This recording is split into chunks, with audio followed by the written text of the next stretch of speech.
Bon, la question à 1 million. Qu'est-ce qui est mieux? Zapier ou Make.com? Bon, je vais être juste ici et dire que j'ai utilisé les deux, d'accord? Mais je dois dire que j'ai surtout travaillé avec Make.com. Je serai direct si vous cherchez quelque chose de très technique, ok? Qui nécessite de la programmation, qui vous offre beaucoup de flexibilité et de possibilités de programmation. Ce que vous cherchez n'est ni l'un ni l'autre, c'est plutôt n8n.io. En partant du principe que vous ne voulez pas coder ni exécuter tout ça en local, etc. Passons à Make et Zapier. Tous ces outils sont des outils d'automatisation. Lequel est le meilleur? Make ou Zapier? Bon, Zapier offre une grande personnalisation, c'est vrai, et il propose de nombreux modèles.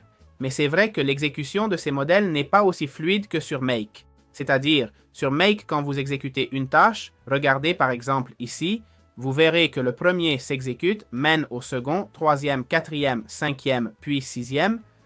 Parfait, dans Zapier, on ne voit pas ça. Il faut entrer et voir comment ça s'exécute, c'est un peu. Bon, d'autre part, au-delà du fait que Make soit plus intuitif, on parle d'aspect technique. Je pense que Zapier dispose d'une tonne de modèles. Attention, attention, je laisse Make un peu derrière ici. Mais Make a aussi des modèles, d'accord? Et pas mal de templates intéressants aussi. Mais bon, comme vous voyez, l'appli semble bien plus travaillée, hein?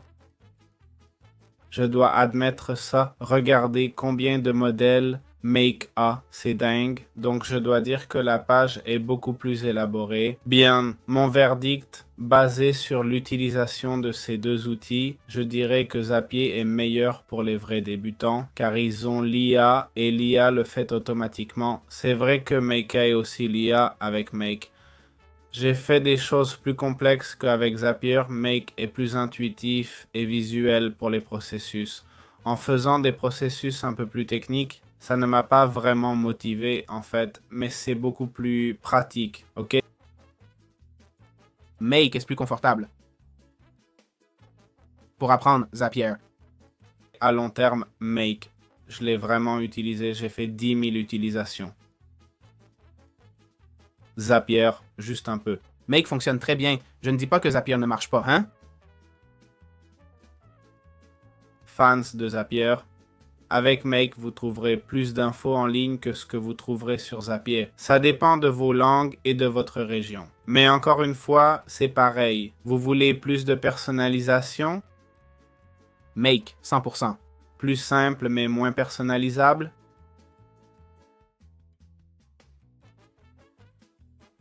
Débutant? Zapier, c'est tout. Voilà. Vous voulez du technique et pro N8N. Voilà. Fin du débat. Salut à tous, bienvenue dans cette vidéo où je vais vous parler de Zapier.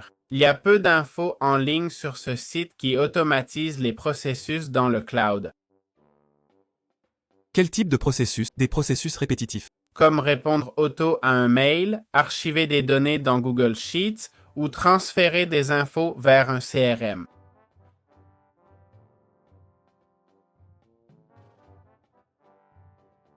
Zapier connecte des applis qui ne sont pas liées normalement et nous facilite cette tâche. Il y a d'autres options comme Make.com ou N8N, mais Zapier est le plus simple à utiliser. Pour débuter, c'est le meilleur choix. Make convient mieux si vous êtes plus expérimenté. On a ici des modèles avec plein de choses prêtes à l'emploi qu'on peut utiliser directement avec beaucoup d'éléments prédéfinis qu'on n'a pas à programmer nous-mêmes, ce qui est très pratique. Et les prix sont similaires à la concurrence, voire moins chers. Comment créer un compte Zapier? Quand vous arrivez sur Zapier pour automatiser une tâche répétitive et ennuyeuse, vous tombez sur zapier.com.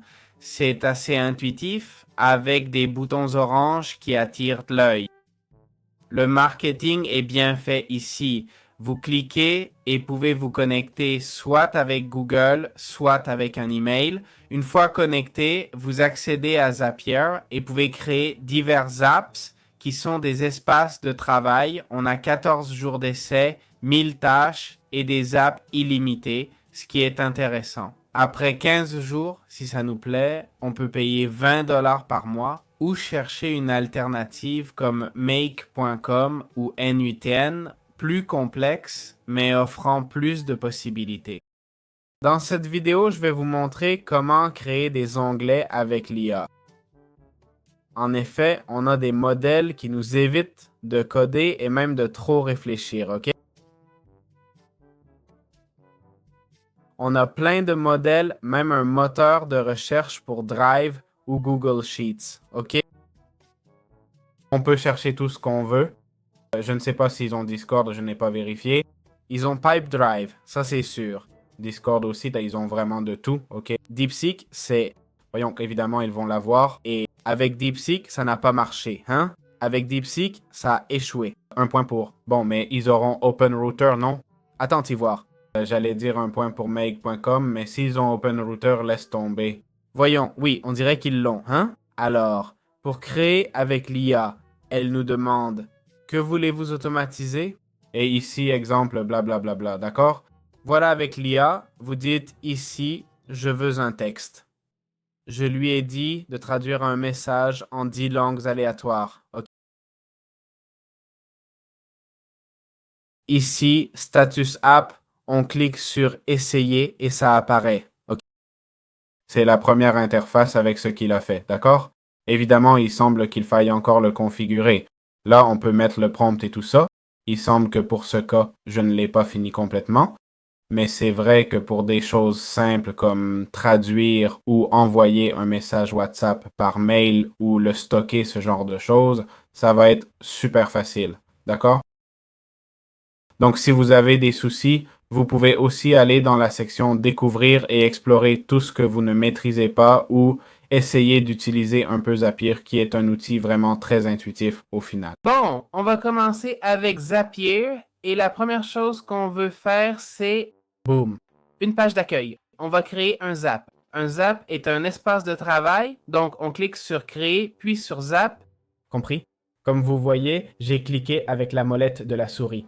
Et voilà, on a notre Zap. D'abord, on voit cette section Copilot, qui est une IA à qui on peut dire ce qu'on veut faire. On a cette option. Essayons-la en disant I want. On va le dire en anglais. J'ai mis ici, je veux un mail traduit en anglais et envoyé sur WhatsApp. Voyons ce que ça donne. Vous voyez, ça commence à réfléchir. D'après ce que je sais, ce service est illimité, contrairement à Make.com. Et voilà les premières options. Il faut un déclencheur qui serait l'email. L'email servirait de déclencheur. Ensuite, on ajoute l'action de traduction avec Zapier. Et enfin, la notification WhatsApp. C'est vraiment intuitif, il nous indique mon email. Ici, comme vous voyez, on a l'appli email sélectionnée.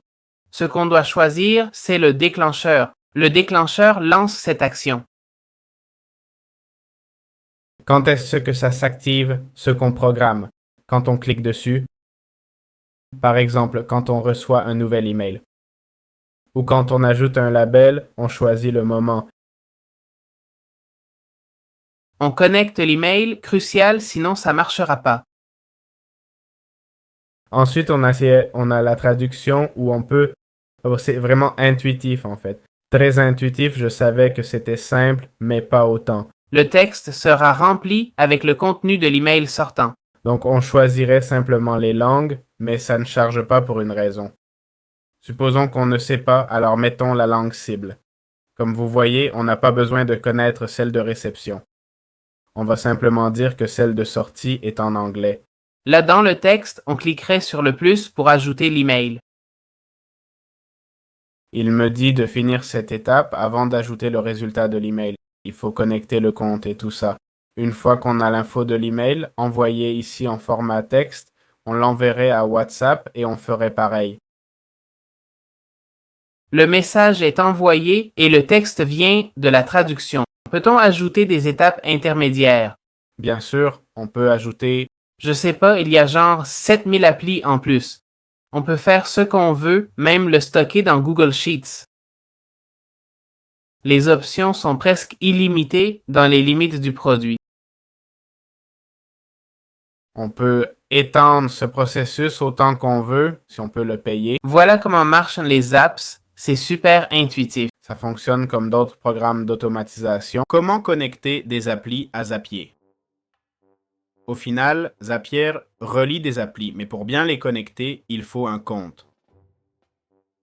Un compte créé dans ces applis, comme un email, un Drive, un Discord, etc. Pour ça, on va devoir lui donner l'une de ces deux choses. Soit l'email qu'on veut utiliser pour cette automatisation dans ce compte, soit l'API. Par exemple, disons pour DeepSeek, qui n'est pas le cas ici, mais on va prendre DeepSeek comme exemple. Vous cherchez DeepSeek API, vous y allez, vous allez sur DeepSeek API Doc et demandez une clé API, hop, vous entrez et vous la créez. Créer des API est gratuit, les utiliser ne l'est pas. Pourquoi? Car une API facilite l'usage en ligne d'une appli via un serveur. En gros, les automatisations Zapier tournent même si votre ordi est éteint. Qu'est-ce que ça veut dire? Un serveur externe gère les processus pour vous et ça coûte de l'argent. Évidemment, Zapier n'a pas ce serveur externe. Zapier a ses serveurs, mais pas ceux de Google pour Gmail. Pas du tout. Google a ses propres processus. Google est gratuit? Je crois, avec des limites. Je ne suis pas sûr, mais les limites sont larges. D'autres font payer, comme ChatGPT, DeepSeek et plein d'API d'IA. Normal, sinon les serveurs s'useraient sans rien gagner. Comment connecter n'importe quelle appli? Facile, on va dans Apps. Souvent, vous connecterez juste l'email. Cliquez Nouvelle connexion, mettons Discord ici. J'adore ce F. Discord, ok? Sélectionnez-le, il demandera le serveur à ajouter. Là, ça ne m'intéresse pas. Voilà comment lier toute appli à Zapier. Bien, passons à la partie intéressante de Zapier, ses plans tarifaires. Donc, les prix. Allons voir la section tarification. On peut le voir ici. Comme vous voyez, il y a plusieurs options. Avant, il y en avait plus, dont une à 700 balles. Je suppose qu'ils l'ont retirée car personne ne la prenait. Essentiellement, on avait l'option gratuite. L'option gratuite offre 100 tâches par mois. Très peu. Comparé à Make.com, ils offrent plus, automatisation, Zaps illimité, Zaps en 2 étapes et l'IA pour créer des apps qui est assez impressionnante. Ensuite, pour 20 € par mois, on a 750 tâches mensuelles.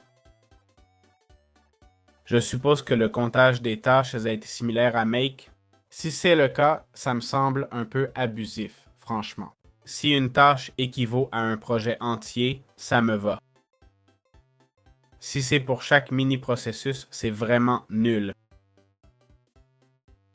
Je suppose qu'il s'agit du projet entier, sinon ce prix n'a aucun sens côté concurrence.